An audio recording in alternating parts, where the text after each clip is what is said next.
Hello दोस्तों, नमस्कार। स्वागत है आपका। कैसे हैं आप लोग? तो चलिए आज आपके लिए लुसेंट का कौन सा पार्ट डिस्कस करेंगे। तो मगध राज्यों का उत्कर्ष के विषय में। दोस्तों आपको पता है कि आपके लिए हम पर डे लुसेंट का एक चैप्टर हम क्लियर करते हैं आपको, क्योंकि देखिए पढ़ने की लुसेंट बुक तो सभी ले लेता है, लेकिन उसको पढ़ नहीं पाता है, सही से समझ नहीं पाता है। तो इसी कारण हम सोचे हैं कि लुसेंट को हम ही क्यों ना समझाएं। ठीक, और लुसेंट के साथ साथ हम प्रैक्टिस सेट भी लुसेंट का डालते हैं, और मैथ्स इंग्लिश रीजनिंग को कॉन्सेप्ट वाइज साथ में उनका प्रैक्टिस सेट, साथ में जीके ट्रिक्स भी डालते हैं। ठीक, जो लगता है कि ज़्यादा कठिन हो, याद नहीं होगा, तो वो जीके ट्रिक्स से डाल देते हैं बना के। तो आप प्ले लिस्ट से जाकर ये सब देख सकते हैं। ठीक, तो चलिए आपका बिना टाइम ज़्यादा व्यस्त वेस्ट किए हम लोग आज डिस्कस करेंगे मगध राज्यों का उत्कर्ष। देखिए मगध जो है सबसे जो आपका क्या है तो प्राचीन वंश है। ठीक, सबसे प्राचीन वंश मगध को ही माना जाता है। ठीक, ये बात को याद रखिएगा आप लोग। और इनके संस्थापक को बृहद्रथ था। इसके संस्थापक बृहद्रथ को कहा जाता है। बृहद्रथ यानी बड़ा दत्त, यहाँ से याद रखिएगा, बड़ा दत्त, बृहद्रथ। ठीक, और इसकी राजधानी गिरिब्रज था। गिरिब्रज, बृहद्रथ गिरिब्रज। ठीक, गिरिब्रज जो कि आज राजगृह है।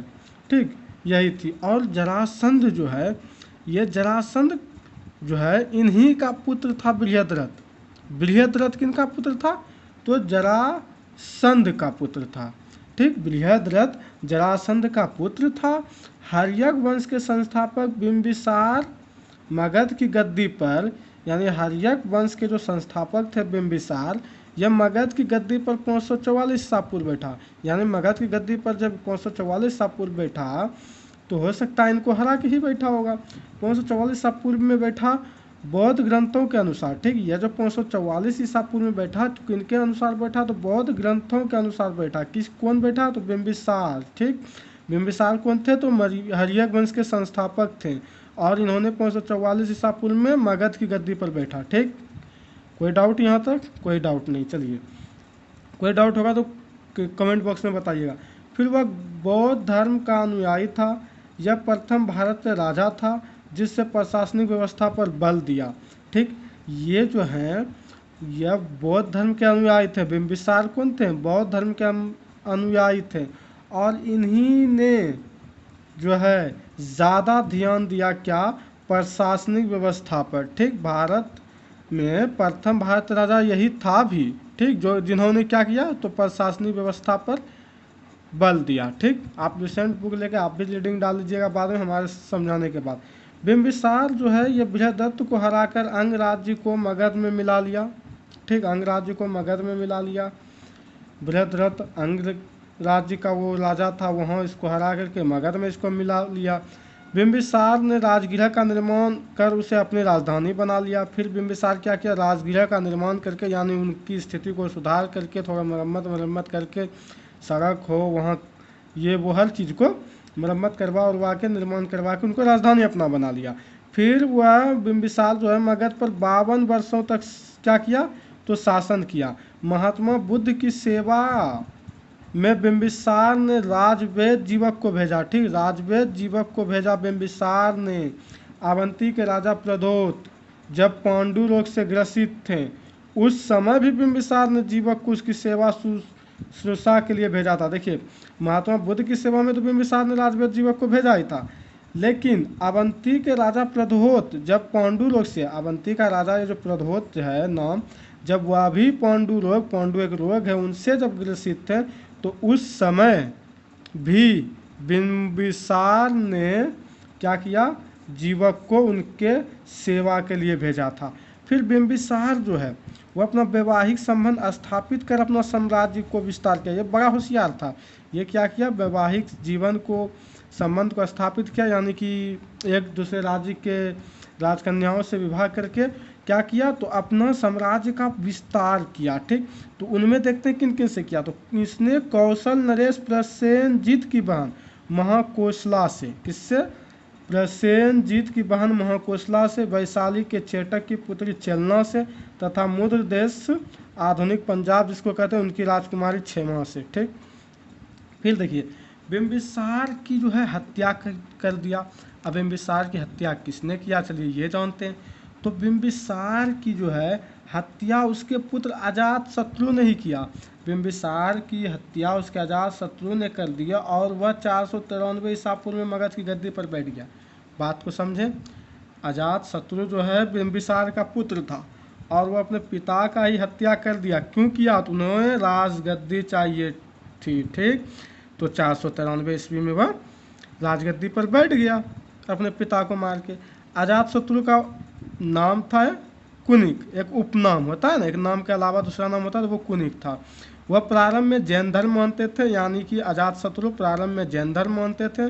अजात शत्रु ने 32 वर्षों तक मगध पर शासन किया। क्या किया अजात शत्रु ने? 32 वर्षों तक मगध पर शासन किया। फिर देखिए, अजात शत्रु का सुयोग्य मंत्री, अजात शत्रु का सुयोग्य मंत्री का नाम वर्षकार था, जिसको वर्षकार भी कहते हैं। अजात शत्रु का सुयोग्य, सुयोग मतलब उसके अच्छे कर्मठ मंत्री जो थे, ठीक, जिसमें सभी तरह का गुण था, ठीक, वो वर्षकार थे, वर्षार जिसको कहते हैं। इसी की सहायता से अजात शत्रु ने वैशाली पर विजय प्राप्त की, ठीक। 461 ईसा पूर्व में अपने पिता की हत्या कर उदयीन मगध की गद्दी पर बैठा, ठीक। 461 ईसा पूर्व में क्या किया? अपने पिता की हत्या कर दिया और उदयीन मगध की गद्दी पर बैठ गया। यानी 461 में अजात शत्रु की भी हत्या किसने कर दी? उदयीन ने। उदयीन कौन थे? तो अजात शत्रु के पुत्र थे। फिर उदयीन ने पाटलिग्राम की स्थापना की। वह जैन धर्म के अनुयायी था। हर्यक वंश का अंतिम राजा उदयीन हुआ, ठीक। हर्यक वंश का जो है अंतिम राजा उदयीन हुआ और इसका पुत्र नागदशक था, ठीक। नागदशक, ये सब मगध की ही कहानी है, ठीक। मगध क्या कर रहा है? मगध राज्य का उत्कर्ष। तो इसी तरह मगध राज्य का उत्कर्ष हुआ, ठीक।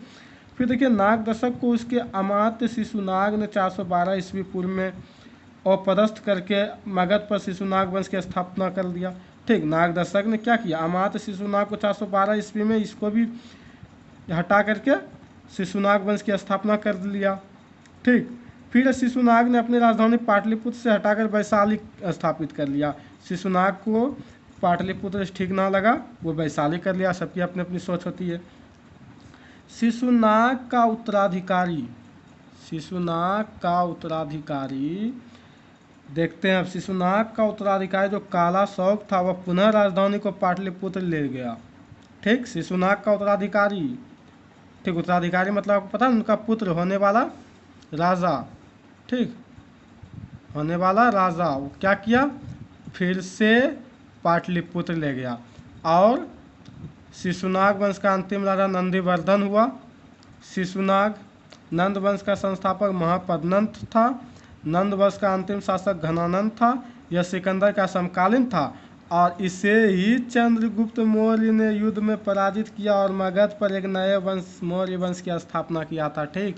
तो आपकी यहीं तक हिस्ट्री है। उसके बाद सिकंदर पे हम लोग चर्चा करेंगे, ये जैसा आप लोग कमेंट पे बताइएगा उसी पे। देखिए, नंद वंश का अंतिम शासक जो घनानंद हुआ, ठीक, यही घनानंद से बदला लेने के लिए चंद्रगुप्त मौर्य ने नहीं, चाणक्य ने चंद्रगुप्त मौर्य को चुना और इसे राजा घोषित किया और इसी राजा से आक्रमण करवाया घनानंद पे, जिससे घनानंद की हार हुई और उसी समय से मौर्य वंश की संस्थापक हुई। ये सारी मगध की कहानी है कि मगध पर इस तरह ये हुआ, ठीक। आपको समझ में आई तो अच्छी बात, नहीं आई तो वो भी अच्छी बात, कमेंट में बताइए, हम उस पर चर्चा करेंगे। घबराने की बात नहीं है, हम कमेंट में भी आपका जवाब देंगे। और उनके साथ आप कमेंट में यही बताइएगा कि नेक्स्ट टॉपिक कौन सा कवर करें लुसेंट का, ठीक दोस्तों। चलिए, आपका स्वागत है हमारे चैनल पर। हमारे चैनल पर को लाइक कीजिए, सब्सक्राइब कीजिए, अपने दोस्तों में शेयर कीजिए। उन्हें भी बताइए कि यहाँ पे लुसेंट की पूरी जो है समझाया जाता है बुक को। आपको इधर उधर नहीं, बस हमारे साथ डेली 10 मिनट बने रहना। चलिए, आज इतना ही।